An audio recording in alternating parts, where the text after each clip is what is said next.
waxaan aad iyo aad maanta ugu faraxsanahay oo farxad aan la goyn karin oo aad iyo aad u qiimo badan aan maaragtay ugu faraxsanahay waxa weeye arrinta maanta halka loo joogo waa nabadda galmudug nabadda habargidir kaliya mali midnimada habargidir waxay horseed u tahay midnimada galmudug iyo dhismaha galmudug iyo sharafta galmudug iyo horukaca galmudug ayay maaragtay u tahay hordhac marka ugu horeysa waxaan aad iyo aad ugu mahad celinayaa shirkan dadkii ka soo shaqeeyey oo isku soo dubariday oo ilaa meel dheer ka keenay oo aan ogahay 3-4 bilood ka hor in guddiyaal saarbey ah ama sahana oo socda ay noogu yimaadeen gaalkacyo noogu yimaadeen dhuusamareeb markaa ka bacdina go'aanka lagu gaaray in la keeno hobyo waa magaalo qadiimi ah waa magaalooyinkii gaalkacyo iyo dhuusamareeb iyo kulligood magaaladii dhashay weeye in taariikhdeedii la soo celiyo oo shirarka lagu qabto waxaan ogahay mid kale oo 1925 ahaa oo hobyo inta lagu qabtay haddana ceelhuur lagu gunaanaday waa 94 sano ka hor wey buuggii laga qoray kitaabadii laga qoray heshiiskii waa yaala aad iyo aad baan uga xumahay maanta ma wado laakiin waan soo bandhigi doonaa waa keeni doonaa waxaan kaloo aad iyo aad ugu mahad celinayaa reer hobyo hadday tahay maaragtay degmada haddii ay tahay shacabka reer hobyo iyo nawaaxiga u dhow oo dhan oo u soo dhoweeyey maaragtay shirka kan si qurux badan oo aan weligeedii allaheed la arag waxaan ognahay dadkii guryaha deganaa magaalada hobyo in ugu yaraan 50-60 guri laga guuray oo loo baneeyey martida waxaan ognahay in maalintii intaasoo xoolaa laga keeno miyiga waxaan ognahay dadka reer hobyo ninbaa iigu yimid muqdisho maalin dhaweyd wuxuu yidhi quraacdii baa inta i dhaaftay baan waxaan tagay buu yidhi makhaayad beer baan ka cunay buu yidhi markaan beerkii cunay baan gabar joogtay waxaan ku idhi buu yidhi adan lacagta waa imisa waxay ii weydiisay buu yidhi soo ka mid ma ahid ergada shirka waa gabar magaalada dhexdeeda makhaayad ku haysata ka mid baan ahay buu yidhi waxba lagaama rabay horiska tag bay tiri waxyaalaha mucjisada ah oo la yaab kale oo magaaladan lagala kulmay ka mid tahay kuwa kaloo badanina waa soo socdaan aad iyo aad bay u mahadsan yihiin intii soo abaabushay intii hirgelisay guddiga qabanqaabada kuwii hore oo fakeray saraakiishii qoraallada soo samaysay iyo inta hadda waddaba iyo ergooyinka aad iyo aad baan ugu mahad celinayaa kulligood siday u dhanyihiin maanta aniga waa idin soo booqday waxna idinma wadin shirka gabagabadiisana waa imaanaya haddii alla idmo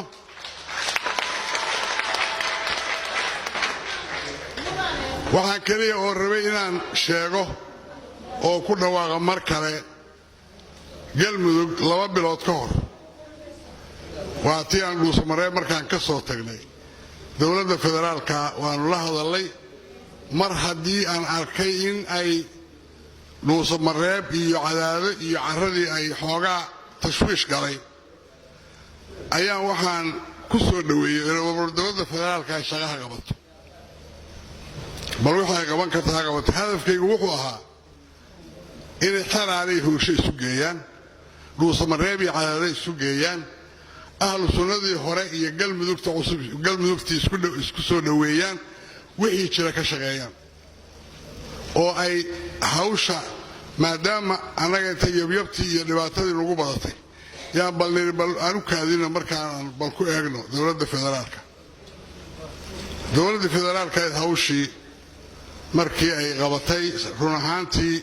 سلوك بدن باشرة مانت وودن بيجي وركي شرع كسر ياري وزير كان رمى جده قال مذوق مدمن مدحديسي وزيرadiisii xildhibaanadiisii madaxweynihii waa joogaan cid la maaha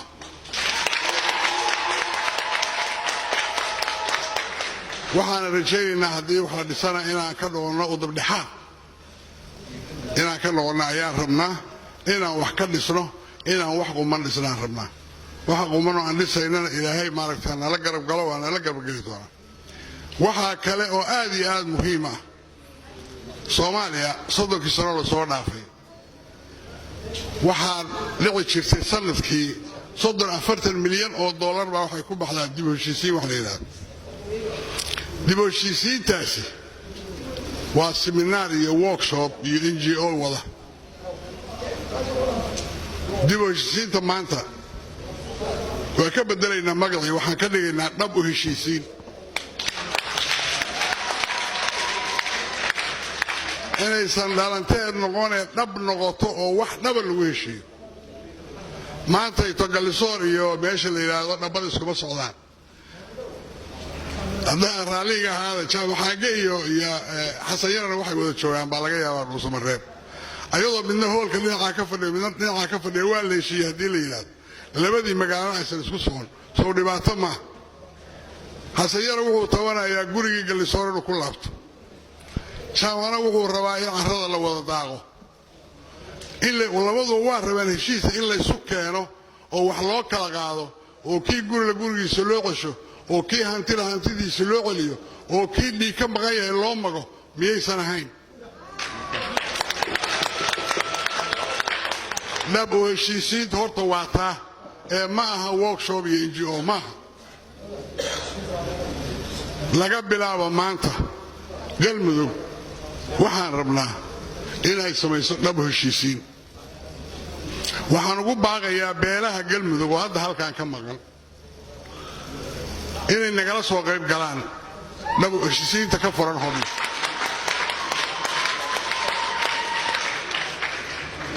inay intii xurgufi u dhaxayso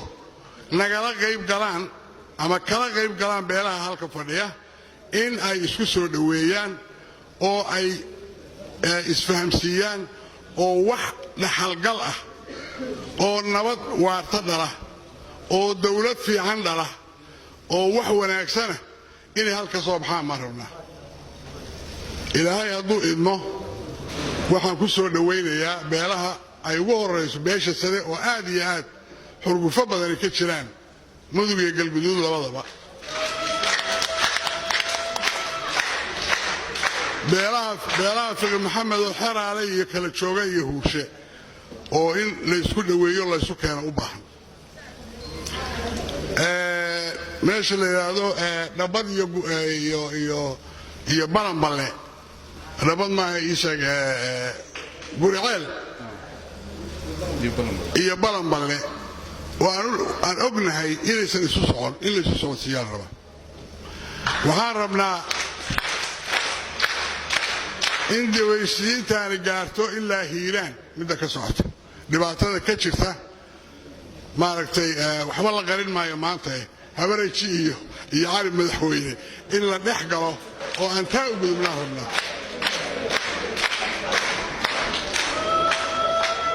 dawaysiinta meeshaan ka furantay maanta waxaan ilaahay ka rajaynaynaa haddaan u istaagnana waa qaban karnaa anigu waxaan joogaa shirkii carta shirarka aan hay-aduhu maalgelin wax natiija ka soo baxda hay-adaha waxoodu waa sul shirkii carta anu waa joogay reer jabuuti waxay yidhaahdeen arigaya iyo geelaya yar baanu qalanaynaa uma baahnin mucaawano shirkii carta ood ogeydeen cid kala qayb gashay dowladda yar ee jabuuti ma jirin dowladda maanta soomaaliya ku naaloonaysan tii dhashay weeye taana waxaa sababay in ay isku kalsooni iyo maaragtay ay naftooda ay aad ciriiri u geliyeen inay shirka hirgeliyaan aan noqono kuwii maanta intii ka soo hartay carta ku heshiisiyaan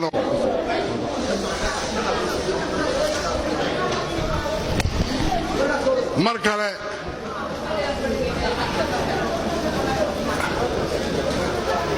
anoo sii balbalaarinaya dib u heshiisiinta maanta maxaan ku ballannay dib u heshiisiinta halka ka socota inay noqoto cartadii labaad aan intaa ku heshiinno inaan ariga iyo geelayga qalanno kalluunkayga la soo baxno isku biilo oo aanaan marna u hangaltaagin maaragtay NGO iyo shaqadood iyo beel caalam inaynaan u hangaltaagin aan isku dayno wax wanaagsan ayaa soo baxaya wax wanaagsan ayay dhali doonaan insha allahu tacaala waxaan hadalkayga rabaa inaan ku soo gabagabeeyo galmudug way joogtaa weli ma tegin cid kasta oo hadda ka shaqaynaysana waxaan ka rajaynaynaa oo u soo jeedinaynaa in ay dowrkayaga weyn oo ugu horeeya inaan yeelanno ayaanu rabnaa inaan ku soo laabannaan rabnaa saaxada kama annaan bixina waa nool lahay aad iyo aad baad u mahadsantihiin aad iyo aad baad u mahadsantihiin reer hobyo iyo maaragtay ergada iyo madaxda iyo guddiga qabanqaabada iyo salaadiinta iyo jenaraal maanta ninkii noogu daaweynaa janankii noogu daaweynaa waa fadhiyaa jenaraale noogu soo duceeya maanta inaan dib u heshiisiin samaynaan rabnaa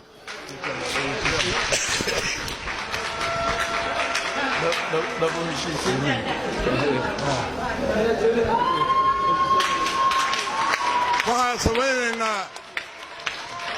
dib u heshiisiin ma aha waa dhab u heshiisiin waa la bedelay wixii la oran jiray dib u heshiisiin dhab u heshiisiin baan rabnaa maanta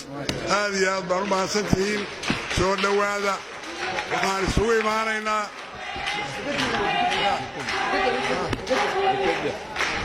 dekeddaa kuu soo hartay dekedda dhagaxdhigeedu insha allah been ma noqonayo wax kastoona loo sheego deked baa ku tashanaysaan